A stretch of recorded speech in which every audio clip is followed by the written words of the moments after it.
It was one of those nights. The kind of night where the rain doesn't just fall, it pours. Where every drop seems to carry the weight of the entire sky.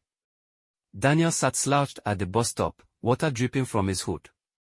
He was 28, exhausted, and completely drained after another long day at a job he hated.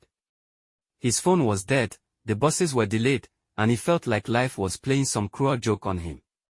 The street around him was empty, the kind of emptiness that made the world feel abandoned. Just the hum of a single streetlight, flickering every few seconds, and the steady tapping of rain against the bus shelter. Daniel sighed. All I want is to go home. But home didn't even feel like home anymore. Just 4 walls, a mattress, and the echo of his own thoughts. That's when he heard it. Footsteps. Slow, dragging footsteps against the wet pavement. Daniel turned, and through the curtain of rain, he saw him. An old man. Shabby brown coat clinging to his frail body, boots that had clearly seen better years. He walked with no umbrella, no rush, as though the rain didn't bother him at all. And without asking, he sat down right beside Daniel.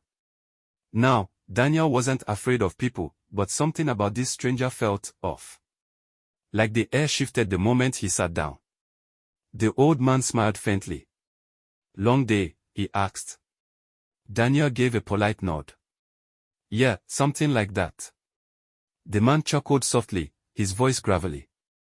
Work must have been rough. You didn't even get to eat lunch today, did you? Daniel's head snapped toward him. His brow furrowed. How did you? The man kept talking, as if he hadn't heard him. And that meeting, the one that dragged on for hours. You thought it was pointless, but you kept quiet, just like always. Daniel's pulse quickened. His heart thudded in his chest. This man was describing his day. Word for word. Look, Daniel said sharply, do I know you? Have we met before? The old man just smiled. That calm, unsettling smile. No. Not yet. The rain grew heavier, drumming against the metal roof. Daniel shivered, suddenly feeling exposed. The old man leaned back, eyes distant. You miss your mother, don't you? The way she used to sing you to sleep.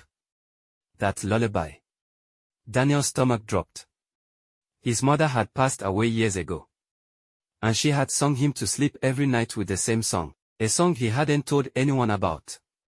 His throat tightened. Stop. Who told you that? The old man finally turned to face him fully. And in that moment, Daniel saw it. The resemblance. The curve of the nose. The sharpness of the jawline. The way his eyes, dark, tired, but familiar, looked exactly like his own. Daniel's voice shook. Who are you? I'm you. 25 years from now? The words hung in the air like a thunderclap. Daniel laughed nervously, shaking his head. No. That's impossible.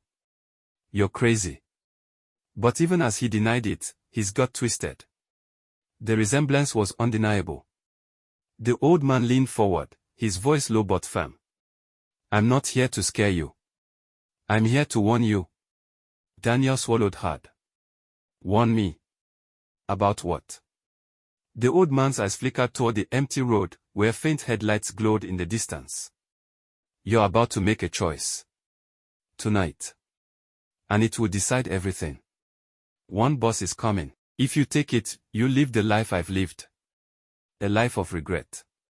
A life of wasted years. But if you wait, just a little longer, you live the life you've always dreamed of. Daniel's breath caught. He stared down the road. The headlights grew brighter. The bus. It slowed, hissed, and stopped in front of them. The doors opened with a mechanical sigh. Daniel stood frozen, torn in two. Should he step in? Ignore this stranger, this impossible version of himself, and just go home? Or should he listen? Risk everything on the words of a man who claimed to be him? The bus driver looked at him impatiently. You coming or not? Daniel looked back at the old man. The man didn't speak. He just gave him that same calm, knowing smile. Finally, Daniel made his choice. He stepped back. The bus doors closed, and it pulled away into the night. Daniel exhaled shakily. I don't know why I believe you.